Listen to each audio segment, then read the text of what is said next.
Nernst distribution law.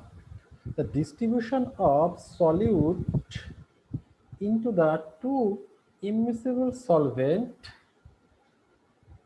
সেই কিভাবে হয় তার একটা আইডিয়া পাওয়া যায় from the Nernst distribution law থেকে।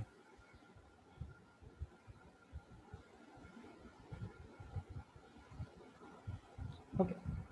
So when a solute at constant temperature is added to two immiscible solvent in contact to each other, the solute gets distributed between the two solvents with different equilibrium conditions. এবার নার্নস্ট কি বললো এই সম্বন্ধে যে at constant temperature when two different quantities of a solute are allowed to distributed between in two immiscible solvent in contact with each other, then at equilibrium the ratio of the concentration of the solute in two layers are constant. কি হলো আমি একটু বোঝাই ভালো করে। ধরা যাক দুটো সলভেন্ট রয়েছে, একটা হচ্ছে মনে করা যাক ওকে একটা হচ্ছে H2O, একটা হচ্ছে H2O আর একটা হচ্ছে CCl4। ওকে, এইবারে আমরা কিছুটা পরিমাণ আয়োডিন যদি আমরা অ্যাড করি,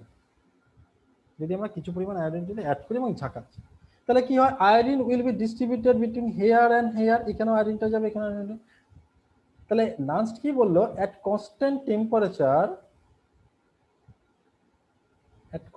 টেম্পারেচার যখন এই যে দুটো জল এবং CCl4 যখন দুটো পরস্পরের কন্ট্যাক্টে রয়েছে এবং অ্যাট ইকুইলিব্রিয়াম এই যে concentrations of iodine in water by concentration of iodine in CCl4 is equal to a constant quantity. That is, we can write here as the concentrations of iodine in solvent, concentration of solute ধরা যাক in solvent A by the divided by the concentrations of the solute in solvent B, যে যে রেশিওটা it's a constant quantity and denoted by the KD. তাহলে এই যে KD এইটাকে বলা হয় কি, এটা constant quantity at constant temperature, একে বলা হয় কি পার্টিশন কোএফিসিয়েন্ট। একে বলা হচ্ছে কি partition coefficients or distributions coefficients. Okay, this value তার মানে কি এই পার্টিশন কোএফিসিয়েন্টসের value depends on the nature of the solute এক নম্বর অ্যান্ড দ্য সলভেন্ট পেয়ার। তাহলে এই যে ওকে, তাহলে এই ইকুয়েশনটাকে বলা হয় নার্নস্ট ডিস্ট্রিবিউশন ল, এবং এই কেডির ভ্যালুটা ডিপেন্ড করছে সলিউটের নেচারের উপর এবং সলভেন্টের উপরে অবভিয়াসলি, এবং টেম্পারেচারটা কনস্ট্যান্ট রাখতে হবে। তাহলে what is the conditions or limitations of applicability of the Nernst law? Limitations of applicability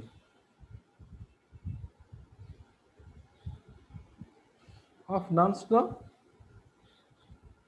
কি হতে হবে, এক, the same molecular species should be present in both solvent। তাহলে same molecular species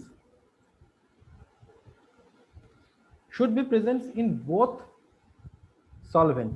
দু নম্বর কি হতে পারে, দু নম্বর হচ্ছে কি solution should be dilute। তিন নম্বর কি হচ্ছে, the two solvent must be immiscible।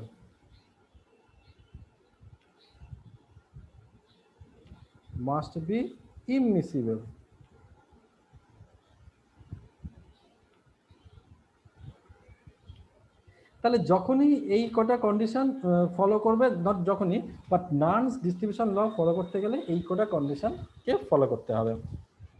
তার মানে কি, যখন এই কন্ডিশনগুলোকে ফলো করবে না তখনই সেখানে নার্নস্ট ডিস্ট্রিবিউশন ল আসবে না। তাহলে এরকম করে ফর এক্সাম্পল দেখায় কি লিমিটেশনস, কি লিমিটেশনস হতে পারে। ধরা যাক যদি যদি এই যে আমরা দিলাম, হ্যাঁ, ধরা যাক তাহলে লিমিটেশনস অফ নান্স ডিস্ট্রিবিউশন ল।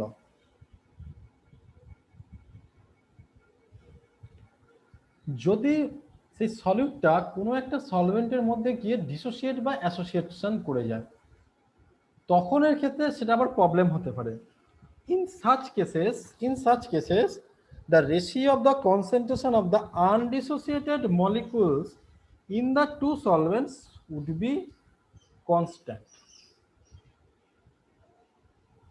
তার মানেটা কি? ধরা যাক আমি এখানে একটা নিলাম, এটা হচ্ছে সলভেন্ট এ এবং সলভেন্ট বি, তাহলে এর মধ্যে আমি একটা সলিউট দিলাম।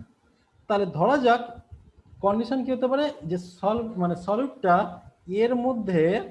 এর মধ্যে গিয়ে ডিসোসিয়েশন করে ফেললো এবং বিতে গিয়েও যখন বিতেও যাচ্ছে তখন ডিসোসিয়েশন করে ফেলছে।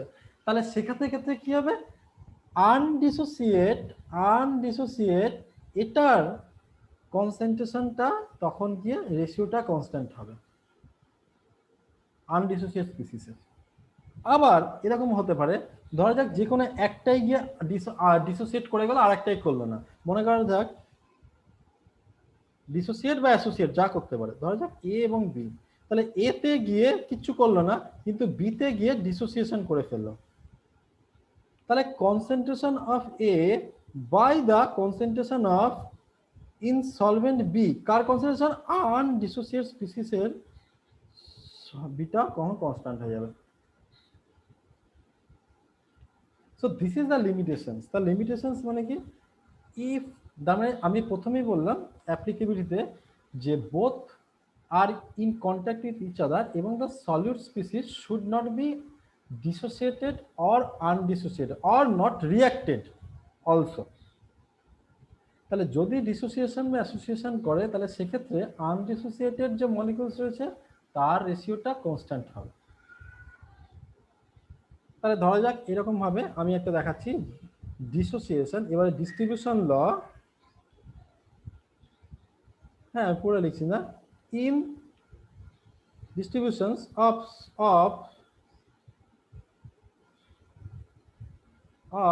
সলিউট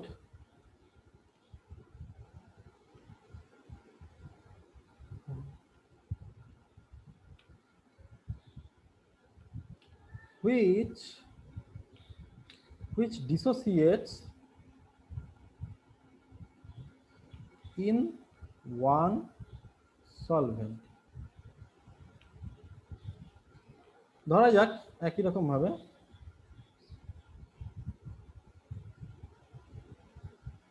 তাহলে দুটো সলভেন্ট রয়েছে এ এবং বি, আমি তাহলে ওপর থেকে কি দিচ্ছি, একটা সলিড পার্টিকেল অ্যাড করছি, এক্স অ্যাড করলাম। So what happened in a, ধরা যাক এর মধ্যে গিয়ে ওকে দা অতএব এক্স সলিড আমি অ্যাড করছি, তাহলে in which the dissolves in solvent A without any change, কিন্তু মানে এখানে গিয়ে কোনো চেঞ্জ হলো না, এখানে গিয়ে হ্যাঁ, তাহলে এখানে গিয়ে ডিসোসিয়েট ডিজলভ হয়ে গেল, অসুবিধা কিছু নেই। তাহলে এখানের ক্ষেত্রে কনসেন্ট্রেশনটা কি হবে, এক্স এর সি এ, ভেরি গুড। কিন্তু এখানের ক্ষেত্রে সেখানে গিয়ে কি করলো, এখানে গিয়ে ডিসোসিয়েশন করে গেল। ধরা যাক ডিসোসিয়েশন করে, তাহলে এই এক্স গিয়ে সলিডটা গিয়ে ডিসোসিয়েশন করে কি তৈরি করলো, ওয়াই প্লাস জেড, এটাতে ভেঙে গেল।